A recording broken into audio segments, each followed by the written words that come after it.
My name is Serena Whitfield. I'm 28 years old, and the night everything in my life finally made sense was the same night I realized how quietly I had been disappearing inside it. Not loudly, not dramatically. Just slowly, precisely, like something being worn down over time until there's nothing left but shape and habit. I used to think my relationship with Caleb Hayes was something worth investing in, like a long-term project, something you build patiently, something that pays off if you just endure long enough. I wasn't chasing money. I was chasing respect, stability, partnership.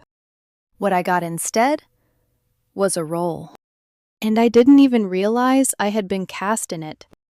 I met Caleb when I was 25. I was already established. Logistics management, steady income, my own home. I liked structure, predictability, systems that made sense. Caleb was different.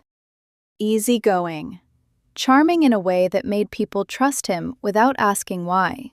He made everything feel lighter, simpler. At least, that's what I told myself. The first time I met his mother, Diane Hayes, she didn't even try to hide it. She looked me up and down like she was evaluating a purchase. "Caleb needs stability," she said, sipping wine I paid for, sitting in a house I owned. "You're very grounded, Serena. You're safe." At the time, I smiled. I thought safe meant dependable, marriage material. I didn't understand yet.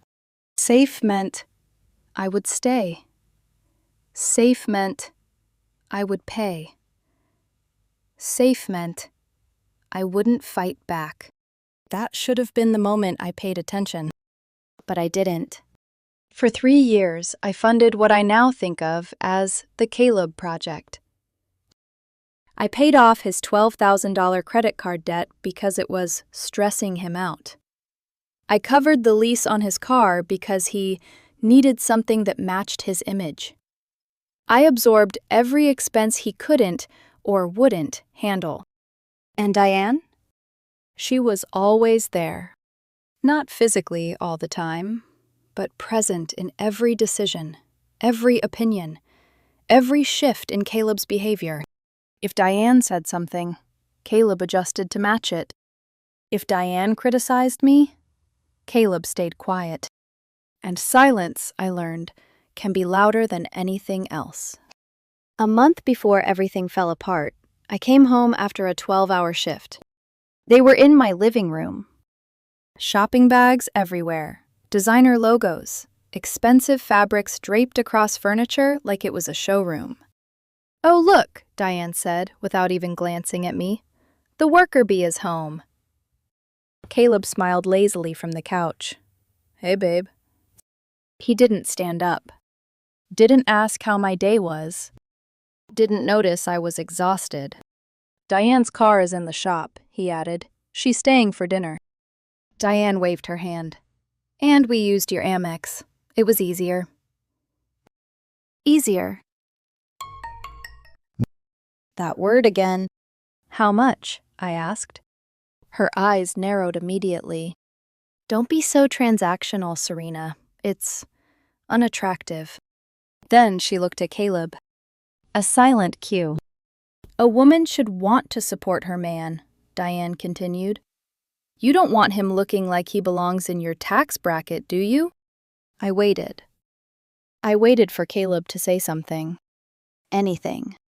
But he just leaned back and shrugged. "Mom's not wrong," he said lightly. "You could loosen up a little." That was the moment. The quiet realization.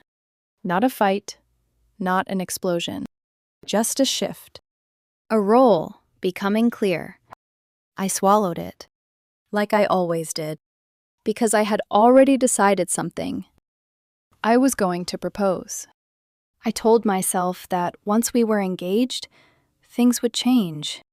That I would finally be seen as an equal. That Diane would step back. That Caleb would step up. I planned everything carefully. A reservation at the most exclusive French restaurant in the city, months in advance, dress code enforced, the kind of place where everything felt important. I bought a ring that cost more than my first car. Platinum. Diamond. Enough to make a statement. Not just to Caleb, but to Diane.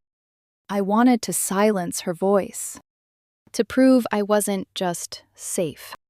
The night of the dinner, I felt it in my chest. That pressure, that anticipation, like everything was about to shift. I stepped out of the car, handed the keys to the valet, and saw them standing there. Caleb and Diane, dressed like she was the one being celebrated. "Surprise," Caleb said, smiling like this was charming. My mom didn't want to be alone tonight. I stared at him. This was supposed to be just us. Diane stepped forward, her hand brushing my cheek like I was a child. "Don't be possessive, Serena," she said smoothly. "You'll have him for the rest of your life. Let me enjoy tonight." I looked at Caleb. He gave me that look. That soft, apologetic look that always came after the decision had already been made. "Please," he said quietly, "don't make this a thing." So I didn't. Because by then, I was used to not making things a thing. Dinner was exhausting. Diane controlled every conversation. She sent back a bottle of wine just to prove she could. She talked about Caleb's potential, his future, his deserving better opportunities. Like I wasn't even part of that future. Like I was temporary.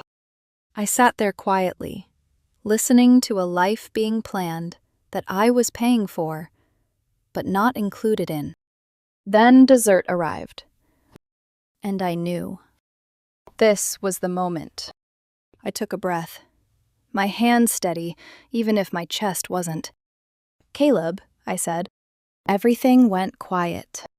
He looked at me, and for a second, something softened in his expression. Hope. Recognition. Maybe even love. "We've been together for 3 years," I began, "and you're the most important person in my life." I stood up, reached into my pocket, dropped to one knee. The restaurant stilled around us. The ring caught the light. "Caleb Hayes, will you marry me?" For a moment, everything held. Then, a sigh. Loud. Heavy. Deliberate. Diane leaned back in her chair, arms crossed, looking unimpressed. "Really?" she said. And just like that, the moment shattered. I stayed on one knee longer than I should have. Not because I was waiting for an answer. Because some part of me still believed Caleb would stop her. That he would look at his mother and say, "Enough." That he would finally choose me in public, the way he always promised he chose me in private. But Diane didn't stop. She tilted her head toward Caleb like she was protecting him from a terrible mistake. "Sweetheart," she said, loud enough for nearby tables to hear. "Look at her. Is this really where your life ends up?" My throat tightened. Caleb stared at the ring, then at his mother, then at me. Diane continued, her voice soft and poisonous. "You're 27. You still have options. You need a woman who elevates you, Caleb, not one who just keeps the bills paid." The humiliation didn't come all at once. It spread, slowly, through my skin, into my chest, behind my eyes. I was still kneeling on that marble floor, holding out a ring I had chosen with shaking hope, while the woman I had spent years trying to please reduced me to a bank account with a pulse. And Caleb laughed. Not loudly, not cruelly enough for strangers to understand. Just a small, embarrassed little laugh. Like his mother had said something inappropriate but funny. Like I was the one making things uncomfortable. "Mom," he said, grinning, "stop, you're so bad." He didn't say yes. He didn't tell her she was wrong. He didn't reach for me. Then he leaned forward, cheeks flushed, eyes darting toward the people watching us. "Babe," he whispered sharply, "get up, you're embarrassing me." Something inside me went quiet. Not broken. Quiet. There's a difference. Broken still wants to be repaired. Quiet understands there's nothing left to fix. Caleb glanced at the ring again and swallowed. "Maybe we shouldn't rush this," he said. "I mean, we aren't really there yet, are we?" I looked at him. 3 years. 3 years of rent-free comfort in my home. 3 years of paying bills he forgot existed. 3 years of defending him to friends who asked why he never seemed to contribute. 3 years of telling myself love was patient. Then he added the sentence that finally cut the last thread. "Maybe we should talk about your 5-year plan first." His eyes flicked to Diane, waiting for approval. Diane lifted her glass, like she had won. And maybe she had. For a long time, she had been fighting a war I didn't even know I was in. I stood up. Slowly. Closed the ring box. The snap sounded louder than it should have. "You're right," I said. Caleb blinked. "What?" I looked at Diane first. "You're absolutely right. He can do better." For the first time all night, her expression shifted. Just a little. Because calm scares people who are used to controlling pain. Caleb's smile faded. "Serena, don't be dramatic." I slipped the ring back into my pocket. "I'm not." "Sit down," he said, his voice sharpening. "We can talk about this." "No," I said. "I think I'm done." I opened my wallet and placed cash on the table. Enough for my meal. Enough for the water I drank, while Diane drained a bottle of wine I was expected to cover. That pays for me. Caleb stared at the bills like I had thrown them in his face. "Happy birthday, Caleb." Then I walked out. Behind me, I heard his chair scrape. "Serena!" Not scared. Annoyed. Like I had embarrassed him again. Diane's voice followed me, smooth and confident. "Let her go. She's trying to manipulate you. She'll come crawling back tomorrow." I stepped into the night air and kept walking. Not to the valet. Not yet. I walked 1 full block in my heels, breathing like someone learning how to use her lungs again. It was 8:15 p.m., and I knew them. They would stay. Diane would insist on dessert because she believed humiliation should come with crème brûlée. Caleb would pretend to be upset, then let her order another bottle of wine. They might go to a lounge afterward, just to prove they hadn't been affected. They wouldn't come back to my house until after midnight. My house. The one I bought before Caleb. The one Diane treated like her son's inheritance. The one I had slowly stopped feeling at home in. I had time. I got my car and drove back in silence. I didn't cry. That surprised me. I thought heartbreak would be louder. But clarity has its own kind of mercy. When I walked inside, the house was still warm from the life I had left there that morning. His shoes by the door. His jacket on the chair. Diane's perfume lingering in the hallway, like an insult. I went straight to the garage and grabbed heavy-duty trash bags. I started in the bathroom. His expensive grooming products, cologne I bought him, hair tools, skin creams Diane claimed were necessary if he wanted to look successful. Into the bags. Then the bedroom. Clothes. Watches. Shoes. the robe he wore every morning while I left for work before sunrise. Into the bags. The framed photo from our first vacation stayed in my hands for a moment. We were standing on a pier, wind in my hair, Caleb's arm around me. I remembered thinking we looked happy. Now I could see it differently. I was leaning into him. He was looking at the camera. I put it face down in the trash. Then I took down the vision board Diane had encouraged him to make. Luxury cars, beach houses, watches, private jets. Not one picture of us. Not one. I laughed once. A small, humorless sound. That board told the truth better than Caleb ever had. I worked for 2 hours straight. No music. No crying. Just movement. Bag after bag.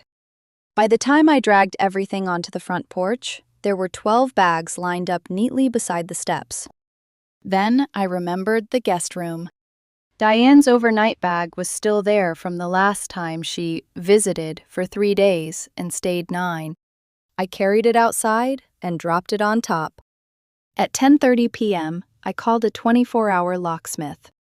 "I need my locks changed tonight," I told the dispatcher. "Emergency?" I looked at the bags through the window. Yes. The locksmith arrived quickly. A broad-shouldered man named Mike, with tired eyes and a tool bag. He glanced at the porch, then at me. "Bad night?" "The worst," I said. "Or maybe the best. I haven't decided." He didn't ask questions. While he worked, I sat at the kitchen table with a piece of cardboard from one of Caleb's shoeboxes. I wanted to write everything. Every insult. Every bill. Every time he let his mother speak for him. Every time I mistook silence for conflict avoidance instead of cowardice. But then I heard Diane's voice in my head. "She'll come crawling back tomorrow." Any emotion I gave them would become proof. Proof I was unstable. Proof I was dramatic. Proof they mattered enough to wound me. So I wrote 3 words. Go do better. That was all. Mike finished the locks and handed me the new keys. "You own the place?" he asked. "Only my name is on the deed." He nodded toward the porch. "Then sleep well." I taped the note to the center bag, turned off the porch light, went inside, and locked the deadbolt. The sound was heavy. Final. Better than applause. Better than a yes. Better than the ring. My phone started buzzing close to midnight. Caleb. Missed call. Missed call. Then a text. "You're being childish. Come pick us up. Mom's tired and rides are expensive right now."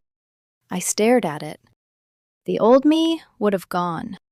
The old me would have apologized for ruining his birthday. The old me would have tried to repair what he helped destroy. Instead, I blocked him. Then Diane. Then his sister. Then his best friend. For the first time in 3 years, my house felt still. Not empty. Still. At 2 a.m., pounding shook the front door. "Serena!" Caleb screamed. "Open the door!" I opened my eyes on the couch, but didn't move. "My stuff is outside! You can't do this!" Then Diane's voice, sharp and furious. "I told you she was unstable! Call the police!" I stared at the ceiling in the dark. My heart beat steadily. Not fast. Not afraid. They raged against the door for nearly 20 minutes. The new lock held. So did I. Eventually, the pounding stopped. A car door slammed. Then another. Silence returned. And I slept. The next morning, sunlight came through the windows differently. Sharper. Cleaner. The house was quiet. No television blaring. No Diane calling me cheap. No Caleb sighing because I asked him to contribute to groceries. Just quiet. I made coffee and checked the security camera footage. There they were at 2:15 a.m. Caleb standing on the porch in his birthday suit jacket, face twisted in disbelief. Diane pointing at the door, shouting. Both of them, surrounded by black trash bags, like consequences, had finally become visible. I watched them load everything into an Uber XL. Caleb cried. Diane kept yelling. And I felt nothing close to guilt. I felt like I had removed a splinter that had been infected for years. At work, I arrived early. I emailed HR and removed Caleb from my emergency contacts. I called the bank and canceled the card I had given him for groceries, which somehow always became cologne, lunches, and networking expenses. At 10 a.m., the receptionist called my desk. Serena, there's a very upset man in the lobby. He says he's your fiancé. I looked at my screen. I don't have a fiancé. He says it's urgent. If he refuses to leave, call security. He's crying. Then he's trespassing while crying. 10 minutes later, I saw security escort Caleb out through the front windows. Same suit from the night before. Wrinkled. Desperate. Eyes scanning the building for me. I didn't look away from my work. That was the last time I saw him for 6 months. And in those 6 months, I didn't rebuild my life. I reclaimed it. 6 months is a strange amount of time. Long enough for habits to break, short enough for memories to still feel close if you reach for them. I didn't reach. At first, everything felt unfamiliar in a quiet way. Not painful, just different. There were no late-night arguments disguised as discussions. No passive comments about how I spent money I earned. No subtle tension every time my phone buzzed because I knew it might be Diane. Just space. And space, I realized, can be uncomfortable before it becomes freeing. I filled it carefully. I started with small things. I repainted the living room a deep navy, something Caleb had once called too serious. I replaced the couch he picked with something simpler, something I actually liked. I threw out anything that reminded me of compromise disguised as love. Then I moved to bigger things. I went back to the gym, not for revenge, not for appearance, but because I finally had the time and energy I used to give away. I started sleeping better, eating better, thinking more clearly. My savings grew. Not dramatically, just steadily. Like my life was finally moving in a direction that made sense again. And then there was Ethan. I met Ethan Cole at a running club on a Saturday morning. He wasn't flashy. Didn't try too hard. Didn't talk like he had something to prove. He was consistent. The kind of man who showed up on time, remembered what you said, and didn't make promises he couldn't keep. On our first date, he insisted we split the bill. Not in a performative way. Just naturally. Like that was the default. And I remember pausing for a second, realizing how unfamiliar that felt. "How do you feel about that?" he asked, noticing the hesitation. I smiled. Relieved. He nodded once. Good. No overthinking. No ego. No silent expectations attached to simple gestures. Being with him felt easy. Not the kind of easy that comes from ignoring problems. The kind that comes from not having to create them in the first place. For the first time in years, I wasn't trying to prove my worth to someone. I was just existing beside someone who already saw it. And that changed everything. I didn't think about Caleb. Not often. Not with longing. Just occasionally, like remembering a place you used to live that never really felt like home. Until one afternoon, about 3 months after the breakup, I ran into someone who did. Sarah, one of Caleb's old friends. We crossed paths in a hardware store. She looked surprised when she saw me. Serena? Wow, you look incredible. I adjusted the box of screws in my hand. I feel incredible. She hesitated, like she wasn't sure if she should say what she was thinking. Then, curiosity won. Did you hear about Caleb's upgrade? I almost laughed. The what? She leaned in slightly, lowering her voice. Diane set him up with someone, said he needed a high-value woman. Her name's Vanessa. I nodded slowly. Of course she did. And? I asked. Sarah's expression shifted, tightened. Vanessa wasn't real, she said quietly. Not in the way Diane thought. I didn't respond. I just waited. She said she was a crypto investor, Sarah continued. Showed him this whole lifestyle. Luxury trips, connections, big opportunities. I could already see where this was going. He fell for it, she said. 6 weeks in, she convinced him to take out a personal loan. Said they were investing in a new coin together. I exhaled slowly. How much? 15,000. The number landed heavier than it should have. Not because it shocked me, because it didn't. And then? I asked. She disappeared, Sarah said. Completely. Blocked him, gone. I nodded once. And Diane? Sarah let out a short, humorless laugh. Furious. Apparently, Vanessa used one of her credit cards, too. I looked down at the screws in my hand. Cold. Precise. Caleb? I asked. Sarah's voice softened. He's not doing well. He moved back in with Diane. She's charging him rent now. Of course she was. And she's not exactly supportive, Sarah added carefully. I almost smiled. Diane didn't support. She controlled. Without someone else to absorb that pressure, there was nowhere for it to go but inward. He's working part-time now, Sarah continued, trying to pay off the loan. She threatens to kick him out almost every week. I nodded again. She always said he deserved better, I said. Sarah studied me.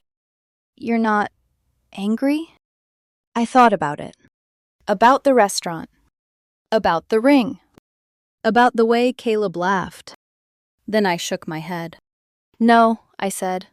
I'm done. There's a difference. Anger ties you to something. Being done releases it. Sarah watched me for a moment longer. Then she smiled, just a little. I'm glad you're okay. I'm better than okay. And I meant it. I paid for my things and left the store, stepping out into the afternoon sun. For a brief second, I imagined it. Caleb sitting in Diane's condo. Small space, heavy air, constant criticism. No escape. No buffer. No Serena. And I felt something settle in my chest. Not satisfaction. Not revenge. Just balance. He had made a choice. He had listened when Diane said he could do better. He had believed it. And now, he was living with what better had cost him. That night, I told Ethan about it. Not in detail. Just enough. He listened quietly, didn't interrupt, didn't offer opinions until I finished. Do you want to see him again? He asked. I shook my head. No. He nodded. Then you won't. Simple. Clear. No drama. No insecurity. Just trust. And that's when I realized something else. Peace isn't loud. It doesn't need to prove itself. It just exists. 6 months ago, I thought walking away meant losing something. Now I understood. I hadn't lost anything. I had returned something that was never mine to carry.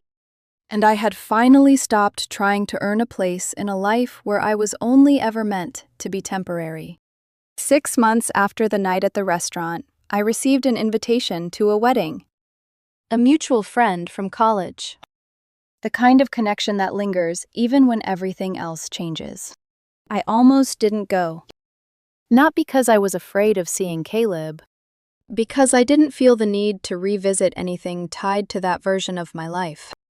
But then I stood in front of my mirror, adjusting my dress, and something in my reflection felt different. Stronger. Not in a dramatic way. Just settled. So I went. And I didn't go alone. Ethan drove. He didn't ask if I was nervous. Didn't try to prepare me for anything. He just reached over at a stoplight, took my hand, and gave it a small squeeze. Grounded. Present. Enough. The venue was beautiful. Soft lights, polished wood, music drifting through the air like something intentionally gentle. We walked in together, hands brushing naturally, not performative, not calculated. Just right. I didn't scan the room for Caleb. I didn't need to. Because when you've truly let something go, it stops being something you look for. We were halfway through cocktail hour when I saw him.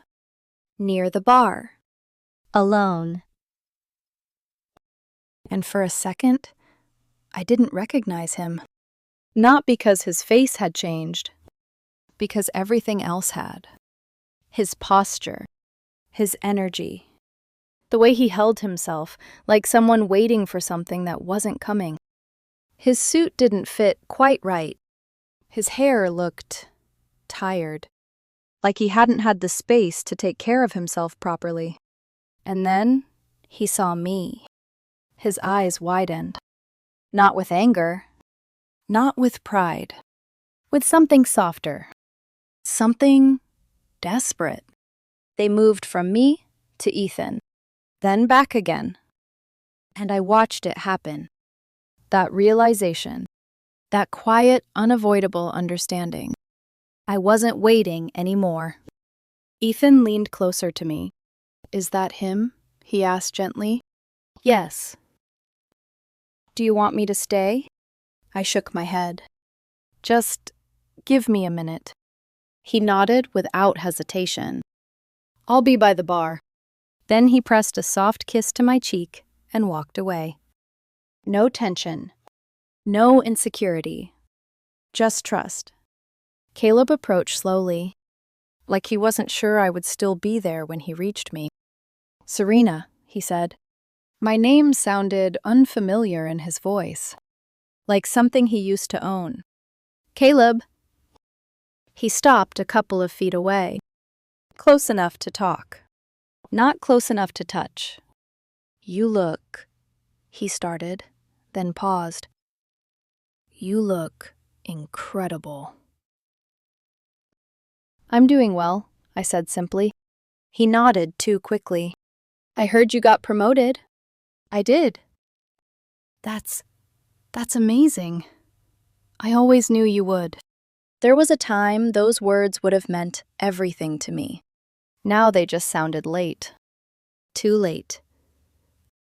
He took a breath, like he was about to jump into something he couldn't take back.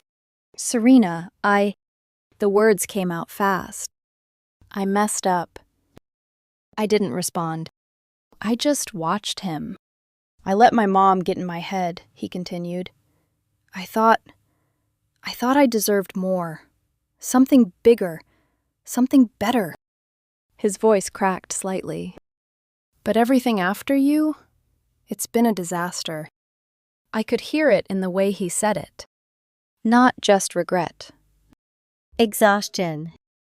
The girl, Vanessa, she wasn't real, he said, like confessing something heavy. She took everything. I'm in debt. I had to move back in with my mom. He let out a hollow laugh. She charges me rent now. Of course she does. And it's not like before, he added quickly. She's different. Constantly angry. Nothing I do is enough. I tilted my head slightly. No, I said quietly. She's exactly the same. He flinched. Because somewhere deep down, he knew that. He just didn't have anyone left to absorb it for him. His eyes softened again. I miss you, he said. There it was. Not dramatic. Not loud. Just raw. I miss what we had. I miss the peace. He stepped a little closer. Not enough to cross a boundary. Just enough to try. You were always there for me, Serena. You supported me. You believed in me when no one else did. I held his gaze. And now? His voice dropped. I didn't understand what I had until it was gone. There it was again. Not love. Recognition. Of loss. Of comfort. Of stability. He swallowed hard. Can we just talk? He asked. Coffee, lunch, anything. I need a chance to fix this. Fix this. I almost smiled. Because for the first time, I could see it clearly. He wasn't asking to rebuild something. He was asking to return to something that benefited him. I'm drowning, Serena, he added quietly. And that was the moment. The one that would have broken me 6 months ago. The one that would have pulled me back in. Because I used to believe it was my responsibility to save people I love. But now, I understood something different. Rescuing someone who chose to let you drown is not love. It's surrender. I took a breath. Not to steady myself. Just to mark the moment. No, I said. He blinked. What? No coffee, no talking, no fixing. His face fell. Serena, you didn't want peace, I continued calmly. You wanted status. He opened his mouth to argue, but I didn't stop. You listened when your mother told you that you could do better. You believed her. You made a choice. His eyes filled. You laughed, I said softly. That night, when she humiliated me. His expression tightened. I didn't. You did, I said. And that was the most honest moment of our relationship. Silence settled between us. Heavy. Final. You don't get to come back now that better didn't work out, I added. A tear slipped down his cheek. But I love you, he said. I shook my head gently. No, I said. You love what I gave you. The words didn't feel cruel. They felt accurate. You loved that I paid your bills, that I handled your life, that I stood between you and your mother. I stepped back slightly, creating space. I'm not that person anymore. His shoulders dropped. Like something inside him had finally accepted what his mind was still trying to resist. I don't know what to do, he whispered. And for a second, I felt it. That old instinct. To help. To guide. To fix. But I let it pass. Because some lessons aren't meant to be softened. They'll figure it out, I said quietly. Who? You and your mother. I glanced past him. Ethan was at the bar, watching, not anxiously, not possessively, just present, waiting. I looked back at Caleb one last time. You wanted better, I said. This is what better looks like when it's built on the wrong things. Then I turned. No hesitation. No second glance. I walked back to Ethan. He handed me a drink without asking anything. Everything okay? He said. I took the glass, letting the cool surface ground me. I looked across the room once. Caleb was still standing there. Alone. No Diane. No Vanessa. No one to stand behind. Just himself. Finally. Everything is perfect, I said. Ethan smiled. And we went back to the dance floor. I never spoke to Caleb again. The last thing I heard was that he eventually moved out of Diane's place after she pushed him too far. He went to live with an aunt in another state, trying to start over. As for the ring, I returned it the next day after the restaurant. Used the refund as a down payment on a rental property. It brings in steady income now. Predictable. Reliable. Just like I always was. Only now, that stability belongs to me, not someone who mistakes it for weakness. If there's anything I learned, it's this. When someone lets you be disrespected in public, they've already made their choice. When someone calls you safe, make sure they don't mean expendable. And when someone believes they can do better, let them. Sometimes the most powerful thing you can do is step out of the way and let them find out what that really costs.